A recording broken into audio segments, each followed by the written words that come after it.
Greetings, everyone, and welcome to the Law Hour and Editorial Review. Now, the Law Hour is an educational service brought to you in the public interest. I'm your narrator, George Gordon. Now, the Law Hour and Editorial Review is heard nationally and internationally 7 days a week here in the United States and around the world in more than 120 countries worldwide over the Internet. For more information about the Law Hour and Editorial Review, please visit our webpage at georgegordonlaw.org. Again, that's georgegordonlaw.org. Now, the Law Hour and Editorial Review brings you important information about law, science, education, politics, religion, health, history, economics, news, and current events. Well, as I speak, a new news story has just developed. It's the bird flu pandemic scare coming out of Southeast Asia. It's been in the news off and on for the past year. They've been talking about last year. Remember, it was SARS, S-A-R-S. I forgot it's an acronym for something, like flu. It was a respiratory disease, pretty fatal. It was a respiratory disease that killed, 60, 70, 80% of people. And this new bird flu here has killed 58 out of 100. That's 58%. Our experience over the years with these diseases is that they don't kill everybody. Even AIDS doesn't kill everybody. There are a few people that have AIDS and have survived it. Magic Johnson is a classic case in point. He's had AIDS now for, 10, 15 years or more, and he hasn't died yet. So there are survivors of bubonic plague, pneumonic plague, cystosemic plague, Ebola. Whatever the disease, there's always going to be a few survivors. And the question, of course, always arose in my mind, why? What are those people doing that's different that they survive and the majority of people, 50% or more, die from it? What caused this disease to start with? And where did this bird flu come from? This is the flu season, as you know. Every year about this time, starting in October, the government and the newspapers and radio and television all warn us about the flu season and encourage us to go out and get flu shots. And last year there was a shortage. People were knocking each other's down, trying to get in line or get ahead of the line or get further up the line to get their shots. People get really excited about this thing of flu shots. And, of course, there's a question as to whether or not it's really necessary. Before there were flu shots, there was life. There's been life on this planet, for several thousand years now.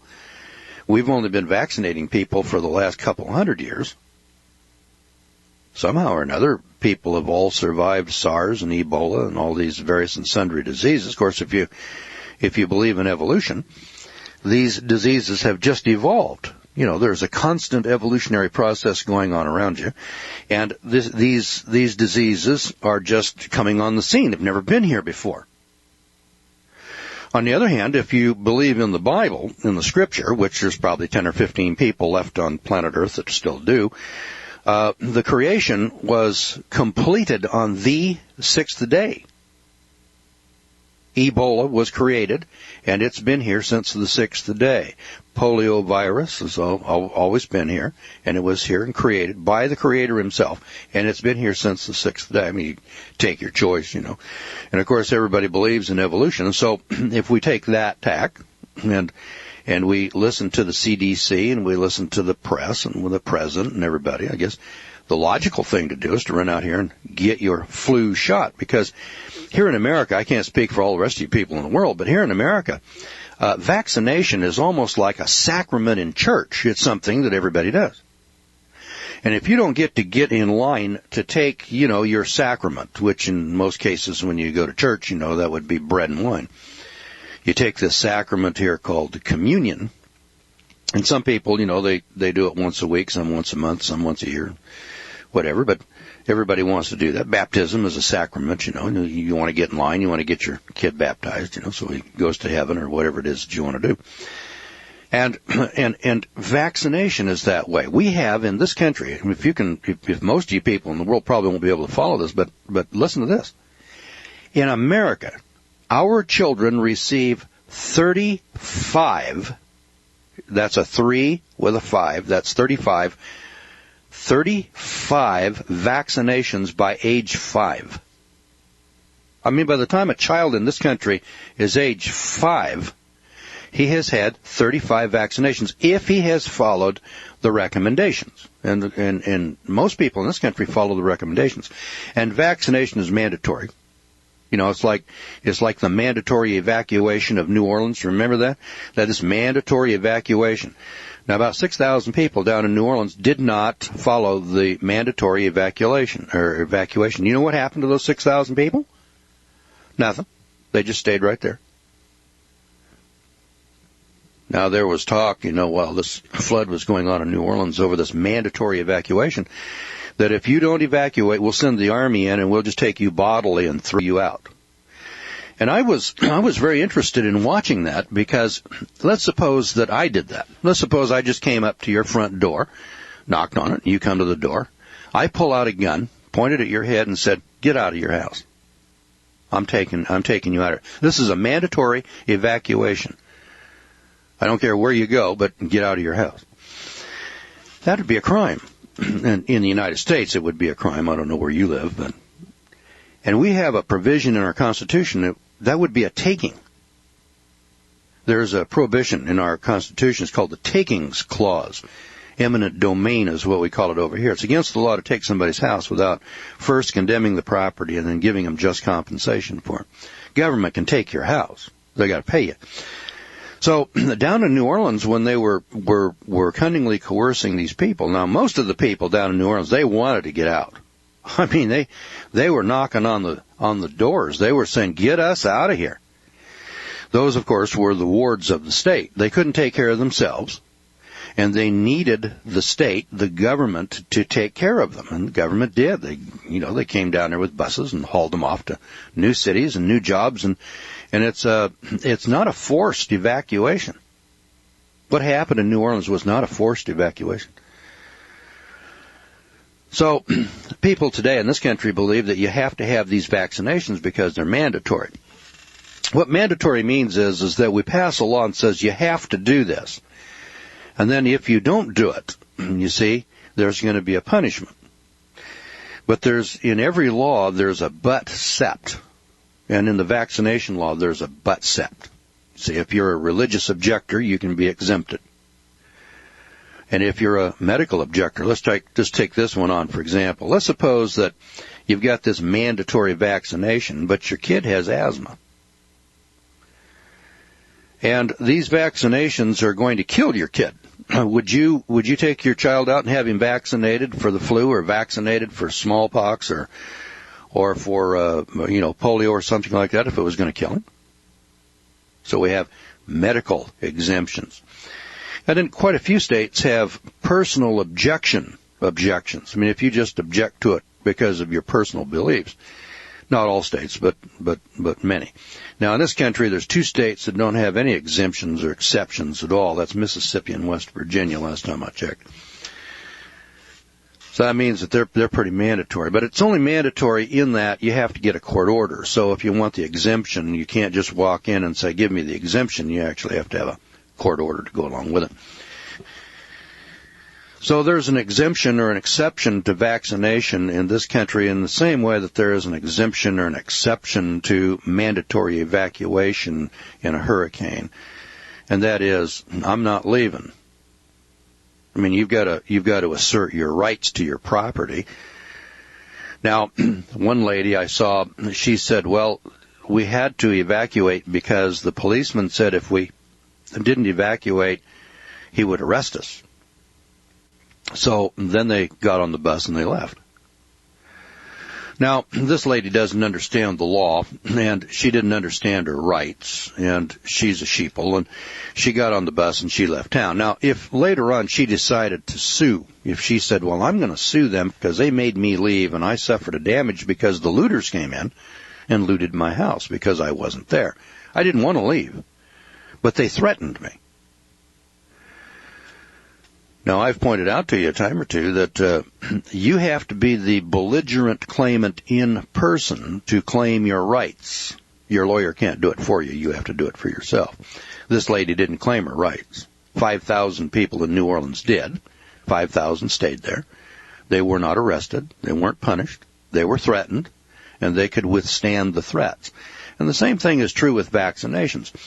If you can't withstand the threat of the sanctions that are going to be put against you, you have been cunningly coerced, is the way the courts word it, cunningly coerced into waiving your rights due to your ignorance. Because of your ignorance, not knowing what rights are, how to assert those rights, or what the legal requirements are for the assertion of rights, you've been cunningly coerced into waiving your rights due to your ignorance. So most of the people who did not want to leave their homes left their homes under threat. That's called cunning coercion. But they did it voluntarily. So if they came back later and sued, their suit would be thrown out of court on a motion to dismiss, simply because they didn't assert their rights timely and they didn't assert their rights correctly. So I'll give you a little background here on this. You have to get your vaccinations. Now, I've got children, and none of them were vaccinated, and they all went to public school at some point in time. Now, I'm an old man already, I'm pushing 70, and I haven't had any shots. None. No vaccinations. I'm still alive and healthy and vigorous, and I'm doing all right. And I'm not going to get my flu shot this year. Well, not unless somebody knocks me to the ground, knocks me unconscious, and then shoots me up. I mean, as long as I'm still alert and alive and I've got any vitality in my body, I'm going to be kicking and screaming all the way while somebody's trying to shoot me up. But then most people in this country, this is the United States now, most people in this country are going to not only be standing in line to get their shots, they will get violent if you try to get in line ahead of them. Yeah, that's right. And last year, if it's any example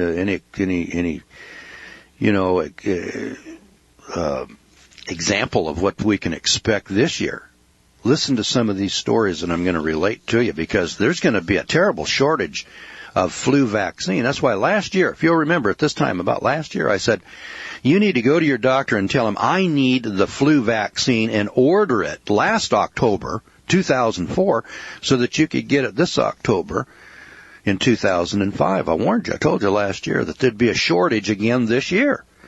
And that's the best way to sell, is to have a shortage. After World War II, there was a shortage of automobiles. And so, of course, the car dealers, they just named their price. And right now, there's a shortage of these electric cars. They're electric and gas car combinations.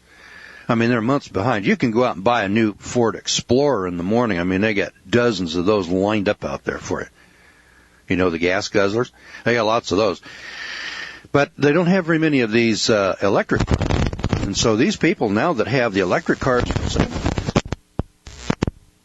they can just demand their own price. And they are. And they do. And people are just buying them up as fast as they can. So if you wanted one of these new electric cars, you needed to get ahead of the pack and order it last year. Because if you didn't order that thing last year, you're not going to get one this year. So listen to this. U.S. scientists announced that they have successfully tested a vaccine against this new bird flu, the New York Times reported. Health officials feared the worst after a growing strain of the virus has been devastating livestock as it spreads west through Asia and Russia.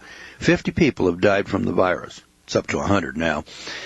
Now, scientists worldwide predicted a pandemic if that strain mixed with the human flu virus.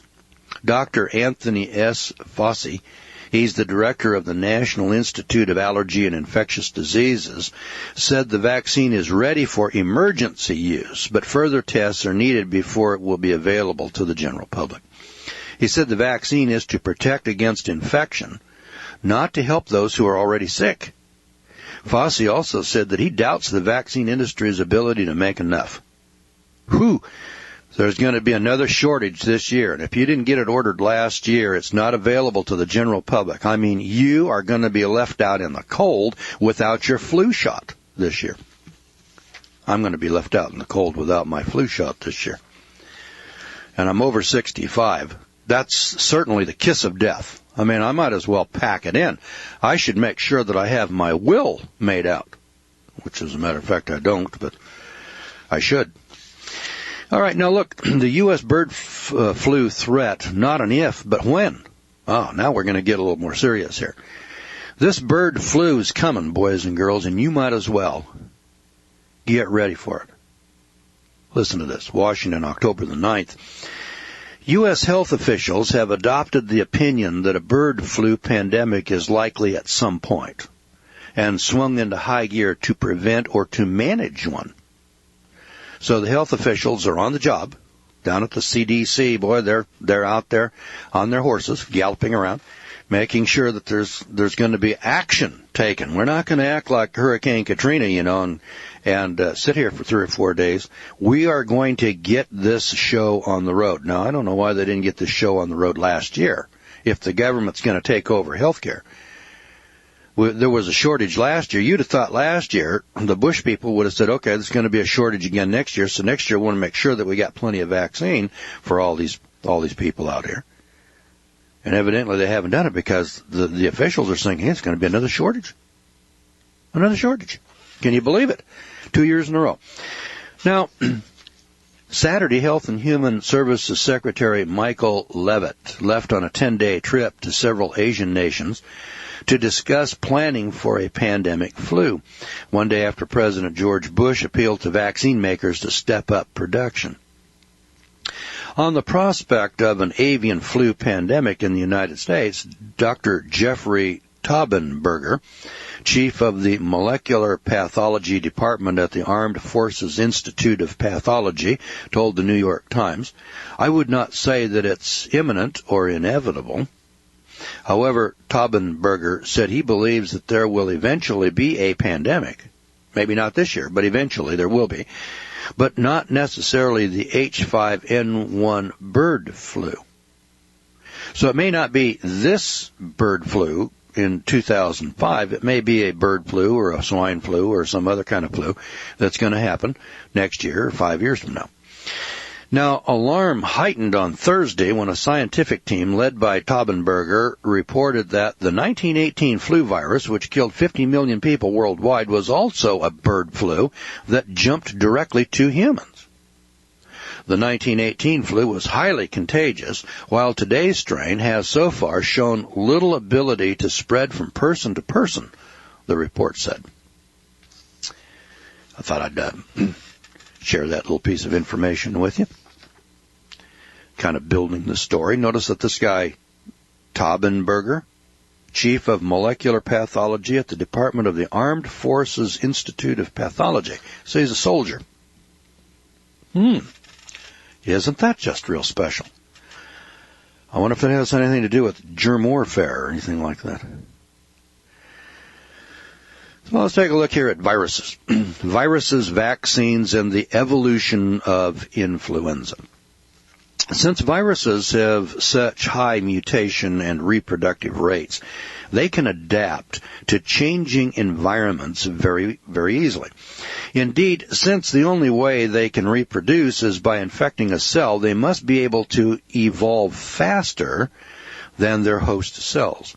If they cannot, then the host cells would adapt or evolve to where a virus would no longer be able to infect.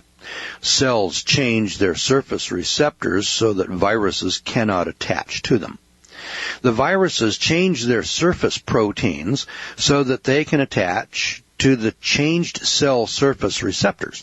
The viruses must always stay ahead of the evolution game. They are very, very good at this. So we get the evolution story coming in here. Now, viruses must always have their host around in order to reproduce. And if the host becomes extinct, then the host's viruses become extinct as well. So it is advantageous for a virus to cross over into a new host every now and then. We will cover this in a few more lectures. Another problem that some viruses have is that they must have fresh hosts to infect. Since animals have fairly well-developed immune systems that can remember and prevent subsequent infections, viruses need to get around this problem. So if every animal has immunity, then the virus is stranded and will not be able to reproduce. These viruses must have a steady supply of new victims. This means there must be a critical minimum population density in order to maintain some viral infections. These types of infections are sometimes called crowd or herd diseases. We'll go over the history of these viruses in a few more lectures. But for right now, let's take a look at how a couple of these have been eliminated or close to eliminated in the human population. I had to pause here for a moment and make an observation. The other day I was watching the Lair NewsHour, and they had a segment on. There's a guy, scientist, and he was looking for some examples or samples of the 1918 flu virus, and he couldn't find them anywhere. It seems that back in 1918, they didn't know too much about flu, didn't know too much about saving these pathogens, and so they didn't have any. Well, he looked and he looked and he looked, and pretty soon he found some tissue samples in a warehouse in Maryland that went back to the Civil War. And sure enough, there was a couple of guys, 2 soldiers, who had died suddenly, healthy young men, who had died suddenly in 1918. And so he took those tissue samples and he found the 1918 flu. And so he took it out and he cultured it, and he's got it in his laboratory right now. So they have saved the 1918 flu, which is like saying, God, we have saved the 1348 pneumonic plague. We didn't want to lose that. Now they've saved some diseases, and they call that germ warfare. You know, they take these diseases, you know, like smallpox. They claim they eradicated that in 1979, but they take this smallpox, and then they take that into these army depots like Fort Detrick, Maryland, and then they make a bunch of that, and they call that germ warfare. And I thought that was kind of interesting that this guy, Tannenberger, was that his name there? Taubenberger, was a military man. Now, I would thought that, you know, the CDC would come out and make these statements and be intricately involved in this pandemic. But as we progress along here, we'll find that the president wants the Congress to give him the authority to use the military, the president, to protect us from this coming pandemic. Not if there's a pandemic, but when this pandemic occurs. So we're all being prepared now for this flu pandemic, which is going to sweep the world. I just wanted to share that with you. Now let's take the disease smallpox and polio. This writer goes on. He says, these viruses only infect humans, and they have no intermediary hosts, and they cannot survive for very long in the environment. So if a person is infected and survives, they will have lifelong immunity. Okay, let me point this out. I never had any vaccinations when I was a kid. Nobody had vaccinations for measles and mumps and stuff. We had these childhood diseases, and when we got them, we had lifelong immunity. So I had measles when I was a little kid, and I had chicken pox and so on. And I have lifelong immunity. Now, if you get these vaccinations, you don't have lifelong immunity. You just have immunity for a few years, and most people that get measles have already had their measles vaccinations. And I've often wondered about that. I said, why would the medical community, why would pharmaceutical companies and governments want to get involved in the natural process of childhood diseases? I mean, you know, kid goes out and he gets measles. He's 6, 7, 8, 10 years old. He gets over the measles, and he has lifelong immunity. Then along comes the pharmaceutical company, and they offer this measles vaccination, and it costs you $25. And then the government comes in and they require it. They mandate it. They threaten you. They say, if you want to send your kid to school, he's got to have these shots, vaccinations, to protect him for 5 years. And you have to go back every 5 years and get these vaccinations. Why would you want to do that? Well, I can think of a couple of good reasons. It's big money for the pharmaceutical industry. And why would the government get involved in a health issue like that? Well, because those pharmaceutical companies give a lot of money to re-election campaigns. I mean, you just think about it. You know, one hand washes the other. As old Dan Rather used to say, you know, follow the money. Pay attention. Follow the money. And so they come along and they pass a law and they call it mandatory. It's really not mandatory if you assert your constitutional rights, but most people don't know how to assert their constitutional rights, and so they're cunningly coerced into waiving their rights due to their ignorance. Most people don't want these vaccinations, don't want to spend the money on them, but they believe that they have to because they don't know that there are waivers and exemptions. And they don't know how to get the waivers or the exemptions, so they go down and they get the vaccinations. All right, now listen to this. But with the discovery of vaccines, it is now possible to provide everyone with immunity before they get sick. This is what has happened with smallpox. Through a worldwide effort of vaccination and containment, the last naturally occurring case of smallpox was in Somalia back in 1977, and it was declared eradicated by the World Health Organization 2 years later in 1979. Polio was the next target, and it was hoped that this would be eradicated by 2000, but the project is a little behind schedule. Maybe by 2002 or 2003 it will follow smallpox out of the human population. Diseases that killed, maimed, and disfigured millions no longer exist. Polio is still around. What they discovered with polio, they're not going to make that mistake again. See, They got this polio vaccine, and it put the March of Dimes out of business. See, the last thing we want to do is to put the researchers out of a job. That's why you've been fighting this war on cancer now since Richard Nixon created this $2 billion slush fund back in 1972. So the government now is financing, our federal government is financing this search for a cancer cure. And so every year they make a little progress.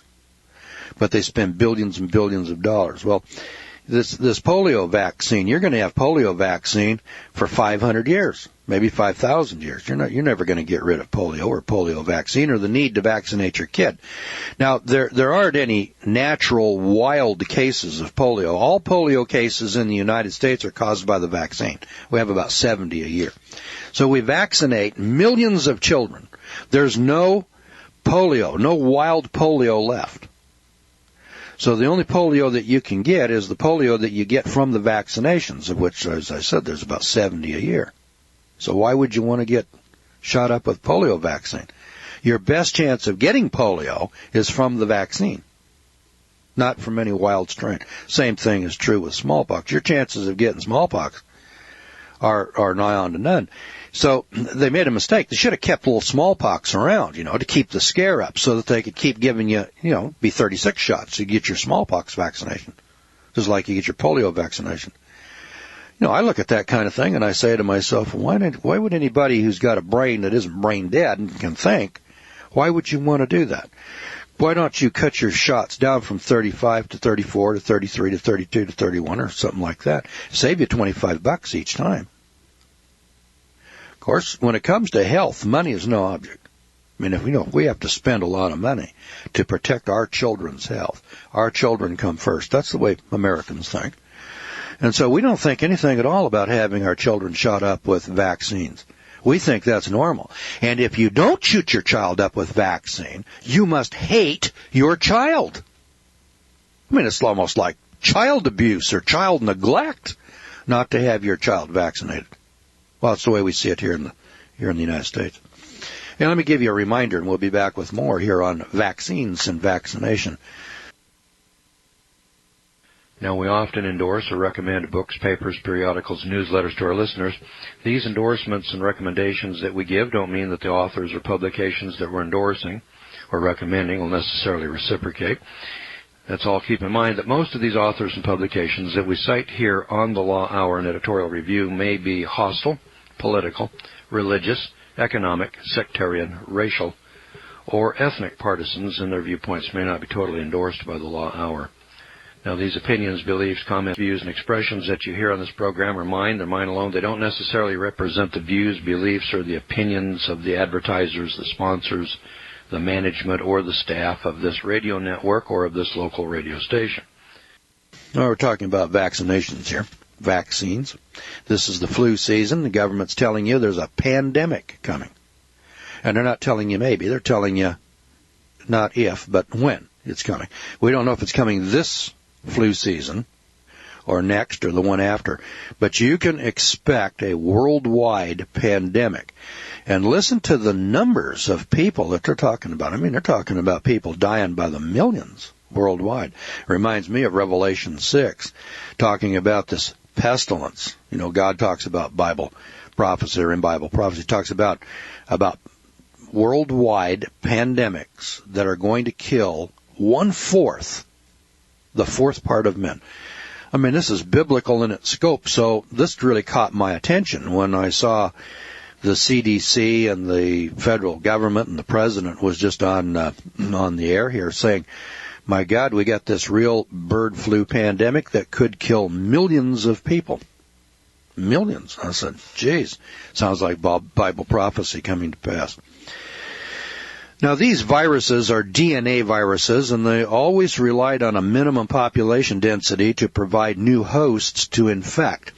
Their environment was steady. They did not have to evolve or adapt very fast in order to reproduce.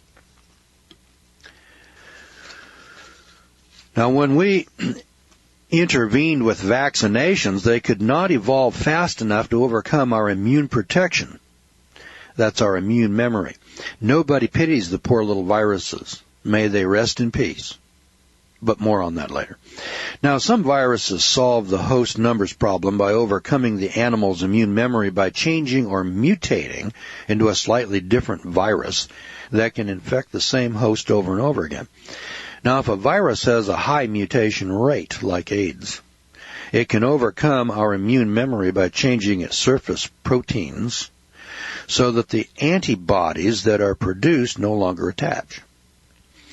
Then, the RNA viruses are a good example of this. HIV that causes AIDS mutates so fast that the immune system never clears it from the body, and every vaccine that has been developed has failed to prevent infection from this ever-mutating virus. So over time, the vaccines fail because the virus changes its surface proteins, where any antibodies produced no longer recognize the virus. It's like a new virus. With HIV, this unfortunately results in a life-shortening infection. So the RNA retroviruses like HIV have the highest mutation rates that have ever been measured. Now, the RNA viruses that do not go into latency have lower mutation rates but higher than DNA viruses. A good example is the influenza or flu virus. So every year there's a flu season in the fall and winter months. The influenza virus has two main surface proteins that allow the virus to infect. These are called the H and the N proteins. So when we're infected, or when we're vaccinated with flu, we develop memory antibodies against the H and the N proteins. Thus, they're sometimes called the H and the N antigens. The antibodies produced will prevent subsequent infection if we're exposed to the same flu virus. However, as the flu virus travels around the world following the local flu season, it mutates. If the RNA that codes for either the H or the N mutates, then the protein will be slightly different and those antibodies will no longer bind. Now, the chances of having both the H and the N antigens mutate in a given year is very small. So chances are that only one of them will change. So when this happens, and we're exposed to this mutated virus during next year's flu season, some of our antibodies will bind and some will not. Those that bind to the non-mutated protein will still give us some protection. Those antibodies against the mutated protein will no longer work. So the infection will be mild, but infect a lot of people. Now, this process of gradual mutation from year to year is called antigenic drift, and it leads to yearly epidemics of flu. So every year the CDC determines how the flu virus has mutated, and then it makes a new vaccine based upon these new strains. So every year we get a new flu shot. Well, now let me just break in here for a minute. I've never had a flu shot, and I've never had the flu. So by giving me this flu shot, they're actually giving me the flu, and then my immune system is going to pick up on that, and it's going to give me the immunity that I need for this flu. All right. So if you're afraid that you're going to get the flu, it means that your immune system is weak, because the only people that can get the flu are people whose immune systems are weak. And I tell you that because not everybody gets a flu shot and not everybody gets the flu, but we all get exposed to it. Man, boys and girls, listen, pay attention now. Millions of Americans are going to go out and get a flu shot. And all of those people that get this flu shot are going to have the flu for about 3 weeks. And their immune systems are going to pick up on this flu. And they're going to be walking around shaking hands with George Gordon. They're going to be walking around and they're going to be infecting me. Whether it's wild or whether it comes out of the laboratory, these people all have the flu. I'll show you that as we progress along here.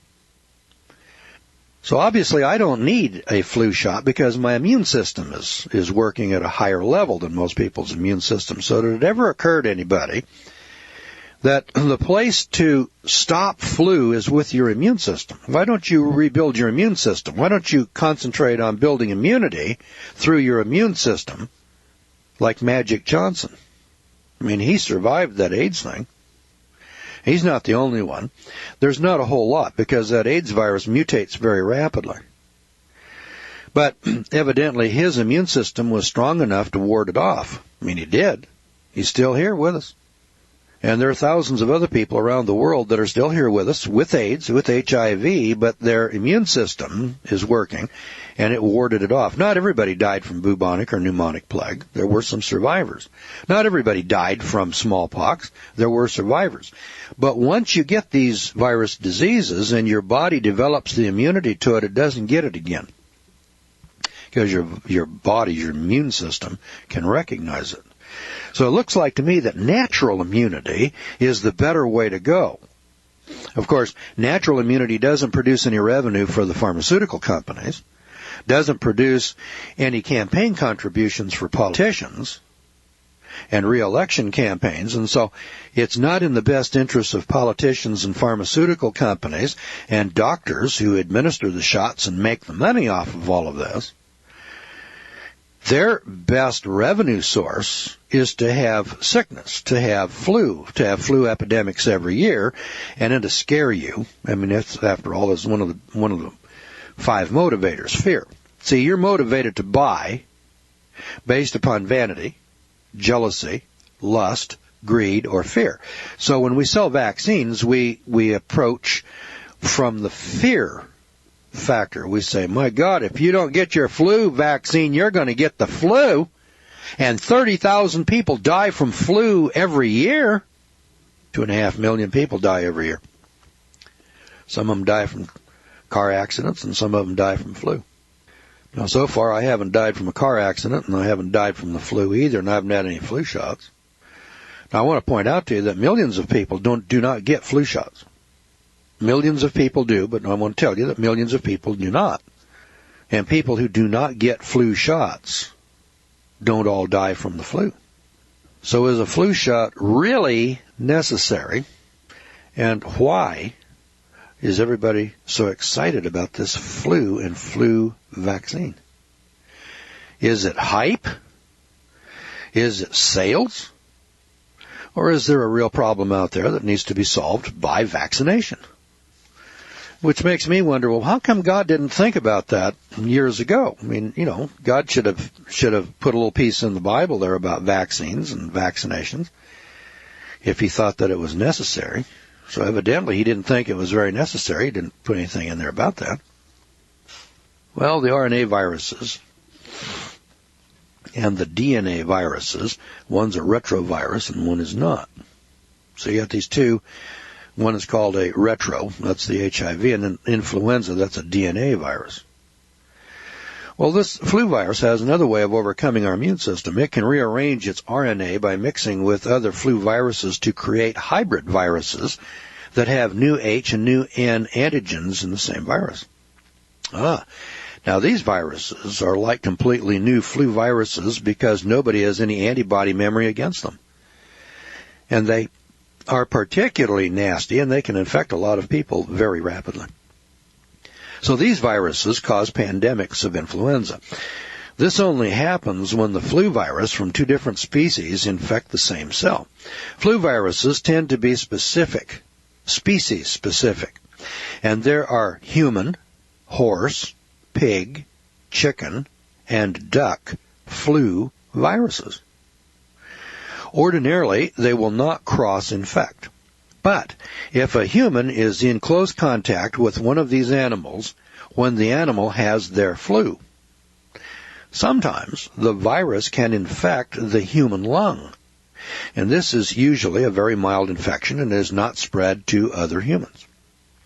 But if this human also has a human flu virus infection at the same time that this duck, horse, pig, chicken has the flu, the two viruses can be found replicating in the same cells at the same time. And this is not good. You see, the viruses that come out of the cell have their RNA molecules rearranged, and some of them might be mostly human influenza, but with animal flu H and N eggs on their surface. Eggs, that's an acronym for antigens on their surface. And this is a big change, or antigenic shift in the virus. The chances of this happening is very remote. But over time it does happen, and it happens about every 16 years. I didn't know that until I just read it here. But they tell us that that happens about every 16 years. I don't know if that's just timely or if that's concocted. I can't tell you that. So the CDC. Now the CDC is called the Center for Disease Control down in Atlanta, Georgia. They monitor flu and flu viruses around the world looking for antigenic drift and shift. So if a drift is detected, they anticipate a nasty flu season, and then they recommend the very young, the very old, and people with weakened immune systems to be vaccinated. People with weakened immune systems. Does that mean all of you AIDS people out there should go down there? Now, wait a minute. Your immune system's already weakened. Do you think it's a good idea to go down there and have a vaccine shot into you? I mean, some snake venom and monkey pus? Into an already weakened immune system. Now, somehow or another, that just doesn't make any sense to me, but then, I'm not a doctor, and I haven't been to college, and I don't have a PhD. Call those piled higher and deeper. I don't have one of those. But I'm not brain dead yet, and I got a little bit of common sense left, and my common sense tells me that over here in Exodus 15:26, God said, I won't lay any of these diseases upon you. So it looks like to me that diseases get laid upon us by God, that these pandemics come from God. Now, of course, if you're an evolutionist, you don't believe in God, and so then that statement in Exodus 15:26 must be false. God lied. And that's probably because he doesn't even exist.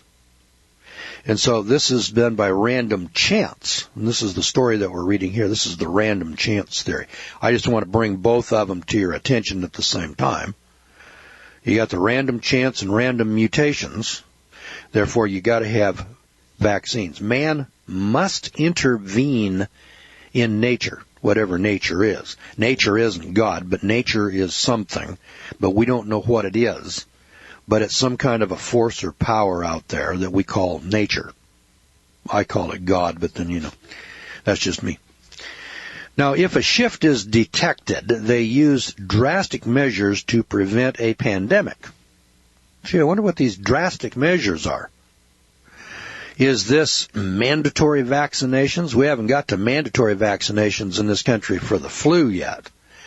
Now, we do have mandatory vaccinations for daycare centers in some of the states, child care centers, daycare centers, and some schools, they require this flu vaccine.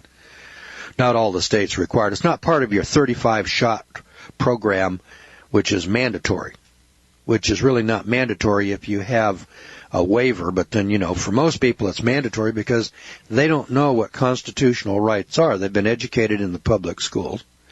And they don't know what their Fifth Amendment objection rights are, so they don't know how to advance those objections. So They're like the lady down in New Orleans that said, well, I had to leave because the policeman said he was going to arrest me if I didn't leave. Gee, I wonder if a burglar came up to your house and said, no, if you don't get the hell out of my way here and let me burglarize your house, I'm going to get real nasty with you. When the government does that, I guess it's legal, but if a burglar does that, I guess it's illegal. I don't know. You figure that one out. So if a shift is detected, they use drastic measures to prevent a pandemic, whatever that means. So in 1976, they detected a shift from pigs into pig farmers. So President Ford recommended that everyone in the United States be vaccinated against the swine flu. Well, the pandemic never occurred. Now, was it due to a false alarm? Or did the massive vaccination campaign prevent rapid spread of the swine flu? Well, we will never know for sure. More recently, in 1997, several young people in Hong Kong died of flu, and it was determined that a shift crossover had occurred in the chickens. Every chicken in Hong Kong and southern China was killed to prevent the infection from becoming established in the human population. Again, no pandemic occurred.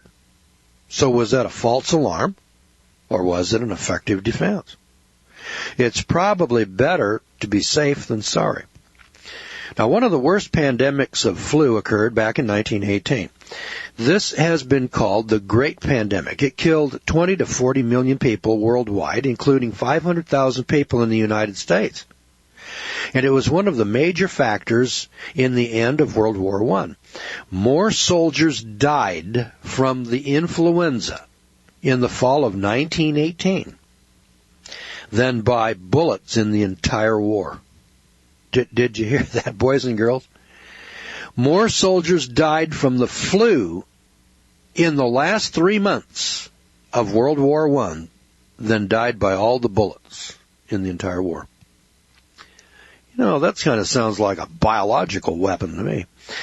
Not much was known about how flu operates back then, so nobody knows what exactly happened, but most of the people that died were young and healthy. They were not the usual elderly victims. So it was probably a major genetic shift. Scientists are still trying to figure out what happened. They're looking for fresh frozen tissue samples from the corpses of the 1918 flu victims. Where, you might ask? From Alaska or Norway, where bodies may have been buried in permafrost. This makes excellent reading in a new book called Flu, the story of the great influenza pandemic of 1918 and the search for the virus that caused it by Gina Kolata. Gina, G-I-N-A, K-O-L-A-T-A. Kind of a long name. Flu, the story of the great influenza pandemic of 1918 and the search for the virus that caused it. I haven't read the book yet, so I can't recommend it, but that's what this writer gave us. All right, now let's think here for a minute. We'll be back here tomorrow night, and we'll talk a little bit more about this thing called flu. But, hey, are we getting set up here for a new hype for selling flu vaccine? Well, that would look like it to me. This is what they did last year, and there was a shortage. And they're telling us this year there's going to be another shortage. Now, there's just nothing that makes people get more excited than a shortage. It's like the housing bubble right now. See, there's this housing bubble. And if you don't hurry and rush out right now and buy your new home and pay $500,000 for it, you're going to miss out. Now, I'm an old-timey salesman, boys and girls, and I went to sales school, and they taught us how to sell to people and how to generate and how to get people's gastric juices all excited and how to get them to buy that Corvette. How to get people to buy things that they don't need, can't use, shouldn't have, and ought to avoid. And I want to sell that to you. Like selling you a live virus. Now, you know, if I walked up, knocked on your door, and I said, listen, I'm George the virus salesman. And I have here a number of viruses, live viruses, that I would like to inject into your body. I've got AIDS and HIV. I've got smallpox, polio, flu. Which would you like to buy today? I mean, my God, you know, you people would look at me and say, you got to be out of your cotton-picking mind. Nobody wants to be shot up with live virus.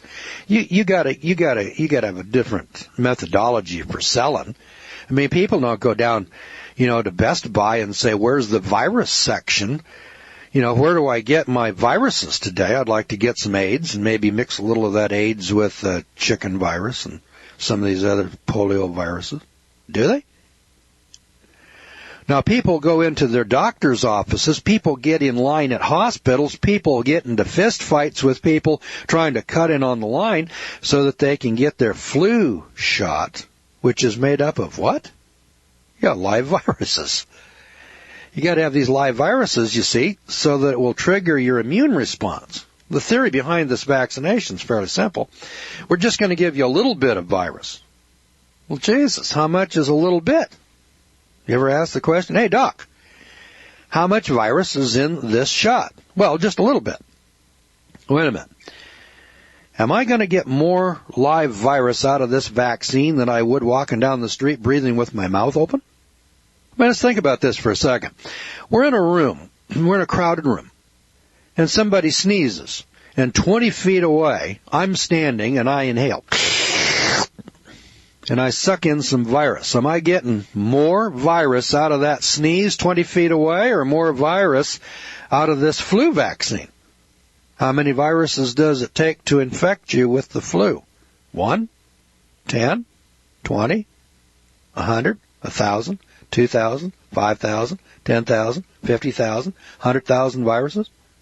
I don't know. There's nothing here in any of the literature that I'm reading that tells me how many viruses it takes to give you the flu, how many viruses that it takes. I remember when I was a kid, we had a young boy in school with us. His name was Ed, and he got polio. And the only thing we could figure out is that Ed was walking down the street with the three of us. And he was breathing with his mouth open, and he sucked in a virus, a polio virus. The rest of us didn't.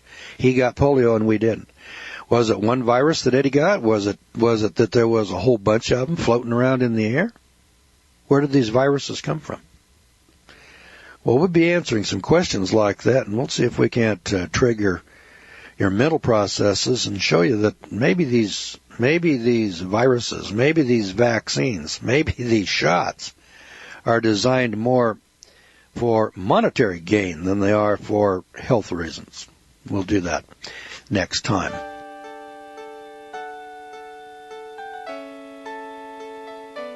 The program you are listening to is 100% sponsored by you, the listener, on this First Amendment Rights Media channel. You will notice that there are few commercials on this radio network. There's a good reason for that. Corporate advertising dollars come with strings that limit program content. So without your help, these programs cannot continue on internet or our several affiliates. If you benefit by the educational law programs, we ask you to give. If you are admonished or nurtured by the Bible and ministry programs, we ask you to give. If some voice a cause that you are passionate about, we ask you to give.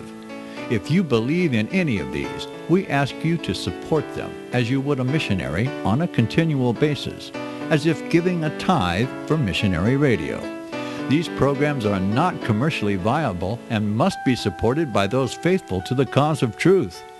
Look for the button to sponsor your favorite programs at our listen and schedule pages on the internet. Then, when you subscribe, we will send you the last quarterly MP3 CD of that program immediately, and continue to do so with each new quarter. We will also give you unlimited archive access to all of our programs. We're asking you to give much less than a tithe, so that you may also send support directly to a particular program host, cause, and anywhere else the Spirit may lead you. Do all to the glory of our God and Creator, for His holy nation, the only kingdom that will last forever. Thank you for listening.